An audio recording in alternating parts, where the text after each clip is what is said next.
শ্রোতা ভাই বোন, দেশ কিংবা প্রবাস যে যেখান থেকে আমাদেরকে দেখছেন, আপনাদের সবাইকে আমরা জানিয়ে রাখতে চাই, আসুন্নাহ ফাউন্ডেশন বরাবরের মতো যে কোনো দুর্যোগে, দুর্বিপাকে, যে কোনো বিপদে, যে কোনো সমস্যায় আমরা আমাদের সর্বশক্তি নিয়ে ঝাঁপিয়ে পড়ে থাকি। এবারও তার ব্যতিক্রম হয়নি।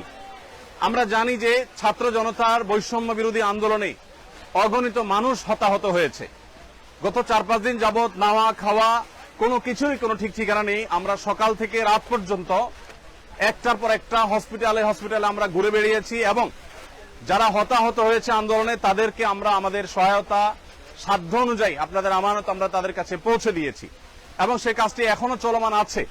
আলহামদুলিল্লাহ, আমরা এই কাজটিকে যথাযথ সুন্দর রূপে এমনভাবে করছি যাতে কোনো মানুষ বঞ্চিত না হয়। যারা আহত হয়েছেন তাদেরকে চিকিৎসা, যারা পঙ্গুত্ব বরণ করেছেন বা মৃত্যুবরণ করেছেন, আল্লাহ চাহেন তো শহীদ হয়েছেন, তাদের জন্য তাদের পরিবারকে স্বাবলম্বী করবার উদ্যোগ আমরা গ্রহণ করেছি।